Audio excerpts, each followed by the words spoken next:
ये कहानी paranormal activities पे बेस्ड है, जिसमें एक कपल होता है, एड और लॉरेन। ये लोग ऐसे लोगों की मदद करते हैं जो शैतान के चंगुल में फंस चुके होते हैं। हम एक लड़के को देखते हैं जिसका नाम अर्नी होता है। वो किसी का मर्डर करके जा रहा होता है, तो पुलिस वाला उसे रोककर पूछता है क्या हुआ, और फिर वो उसके हाथों को देखता है। फिर वो बताता है कि मुझे कुछ नहीं पता, मुझे लगता है कि मैंने किसी को हर्ट कर दिया।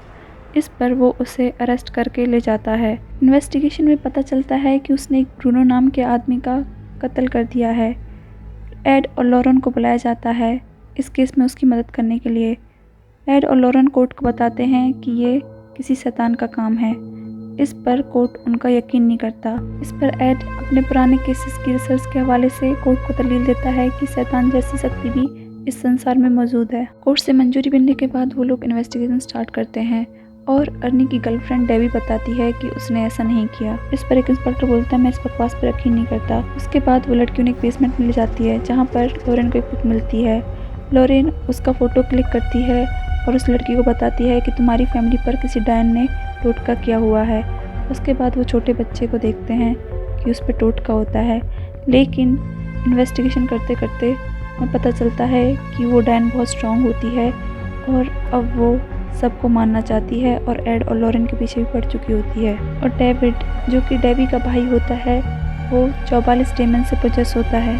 क्योंकि अर्नी डेबी का बॉयफ्रेंड होता है, इसलिए वो उसकी छोटे भाई की मदद करने के लिए हमेशा उसी के साथ रुकता है, क्योंकि उसका भाई डेमन्स की वजह से परेशान होता है। लेकिन एक दिन एक डीमन उसी के शरीर में एंटर कर जाता है और अर्नी को पोजेस कर लेता है, जिसके बाद वो अपने मकान मालिक का कत्ल कर देता है। और कत्ल करने के बाद जब वो बाहर जाता है, वो पुलिस वाला उससे पूछता है तो उसे 2 घंटे तक कुछ भी याद नहीं होता कि क्या हुआ है, क्योंकि वो डेमन के द्वारा पोजेस होता है। इसलिए वो कोर्ट में भी यही बात बोलता है कि शैतान ने कराया है। आगे हम देखते हैं कि लॉरेन और एड जब इन्वेस्टिगेशन करते हैं तो उन्हें पता चलता है कि डेविड के ऊपर बहुत ज़्यादा पावरफुल डेमोनिक पावर्स का कब्जा है, जिसको हम शैतानिक पावर्स भी बोल सकते हैं। मूवी की शुरुआत में भी आपने देखा होगा कि लॉरेन डेबी को बताती है कि तुम्हारे भाई डेविड को एक डायन ने कर्ज किया है और उस पर टोटका किया है। एक तरह का शैतानिक कल्ट होता है। और बचपन में जब डेविड 11 साल का होता है तो पहली बार उसे पोजेस किया जाता है डीमंस द्वारा, और डेविड पर एक्सोर्सिज्म परफॉर्म करने के लिए 6 प्रिस्ट को असाइन किया जाता है। इसमें से 3 प्रिस्ट वेटिकन्स होते हैं। पहली बार जब एक्सोर्सिज्म परफॉर्म किया जाता है तो फेल हो जाता है। उसके बाद 9 सितंबर को किया जाता है। ये वही दिन होता है जब अर्नी अपने मकान मालिक ब्रूनो की हत्या करता है। आगे जब लॉरेन इस केस की इन्वेस्टिगेशन करती है तो उसे पता चलता है कि डेविड जब पहली बार डेमन को एनकाउंटर करता है तो वो उसे एक बूढ़े के रूप में दिखाई देता है और उसके बेड में पानी भर जाता है और फिर एक हाथ दिखाई देता है जो उसे बेड के अंदर खींचता है। इस कहानी की जड़ बेसिकली विचक्राफ्ट से जुड़ी होती है।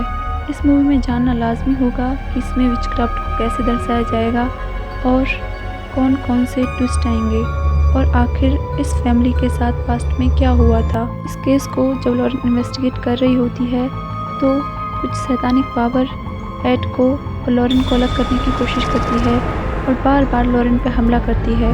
और जब लॉरेन साइकिक पावर्स की मदद से आत्माओं की दुनिया में जाती है तो उसकी मुलाकात वहाँ पर एक औरत से होती है, जिस पर लॉरेन कहती है कि वो वापस आ गई है। यहाँ पर हमें पता चलता है कि ये कॉन्जरिंग 2 मूवी से जुड़ा हुआ है, जहाँ पर पहले भी हमें एक नन के रूप में एक वेलिक एंटिटी दिखाई गई थी, जिसने पहले भी एड और लॉरेन को अलग करने की कोशिश की थी, लेकिन वो फेल हो जाती है।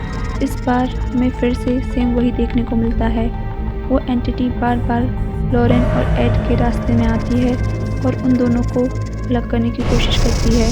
जब लॉरेन पहाड़ की चोटी पर होती है तो ये एंटिटी वापस से चोटी से उसका पैर नीचे पकड़कर खींचने की कोशिश करती है और एड उसे बचाता है। ये केस एक रियल स्टोरी पर बेस्ड है और इन्वेस्टिगेशन के बाद जो विक्टिम अर्नी होता है उसे कोर्ट द्वारा नॉन गिल्टी करार दिया जाता है और उस पर से उसके मकान मालिक के कत्ल के सारे चार्जेस हटा दिए जाते हैं और शैतान के वजूद को लोगों द्वारा कबूल किया जाता है।